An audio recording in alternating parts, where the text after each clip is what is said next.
Start. अध्यक्ष महोदय, राष्ट्रीय शिक्षा तथा अन्य भाषाओं के प्रश्नों में इस समय चर्चा नहीं करना चाहता।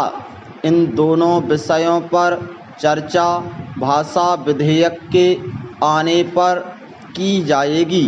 इस समय मैं यह चाहता हूँ कि पहले इस बात पर विचार करें कि शिक्षा का माध्यम कौन सी भाषा हो।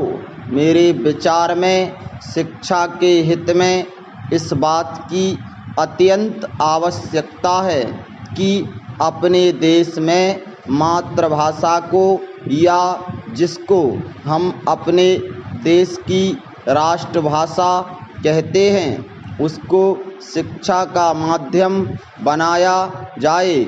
उच्चतम शिक्षा का माध्यम भी मातृभाषा होनी चाहिए। इसमें पाठ्य पुस्तकों की कठिनाई हो सकती है, लेकिन यह कहना कि जब तक पाठ्य पुस्तकें ना बन जाएं, तब तक मातृभाषा को शिक्षा का माध्यम ना बनाया जाए, यह गलत तर्क होगा। यह तर्क अपनाया गया तो हम कभी भी मातृभाषा को शिक्षा का माध्यम नहीं बना पाएंगे। यह तो वही बात हुई कि जब तक मैं तैरना नहीं सीख लूँगा, तब तक पानी में पैर नहीं रखूँगा। इस तरह तो मैं समझता हूँ कभी तैरना नहीं सीखा जा सकता। इसलिए किसी तरह एक बार पानी में कूद जाएं, एक बार यह फैसला ले लें कि मातृभाषा को शिक्षा का माध्यम बनाया जाएगा, और तत्काल यह फैसला लेकर शिक्षा शास्त्रियों से कहा जाए कि वे तेजी से पाठ्य पुस्तकें तैयार करें या उसका अनुवाद करें। पैरा। विज्ञान की शिक्षा के बारे में कहा जाता है कि विज्ञान की पढ़ाई का माध्यम मातृभाषा में होने से बड़ी कठिनाई का सामना करना पड़ेगा। मैं इस बात को नहीं मानता। मैं तो यह मानता हूँ कि मातृभाषा में विज्ञान की शिक्षा देना सबसे आसान है।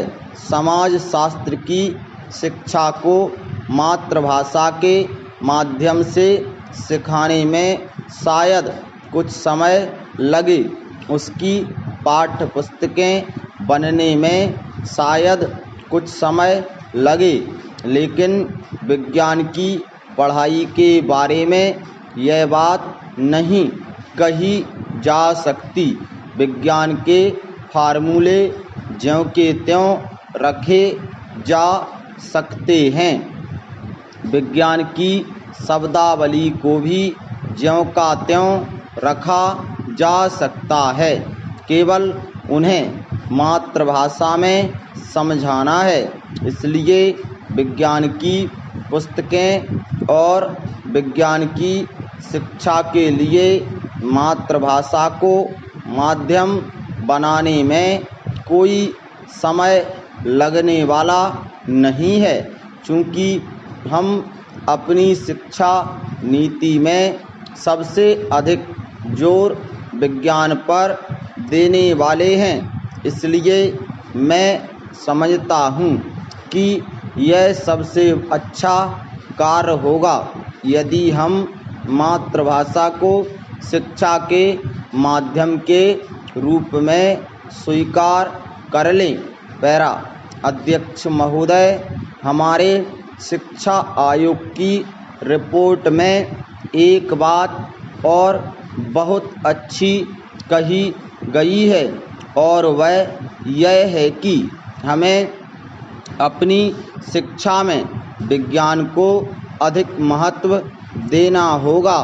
आज की दुनिया में यदि हम तेज़ी से प्रगति करना चाहते हैं तो इसमें कोई शक नहीं है कि विज्ञान की शिक्षा पर सबसे अधिक जोर दिया जाना चाहिए, लेकिन इसके साथ साथ श्रीमान मैं यह भी निवेदन करना चाहूँगा कि विज्ञान की शिक्षा के साथ साथ हमें अपने बच्चों की अन्य विषयों की शिक्षा पर महत्व देना चाहिए।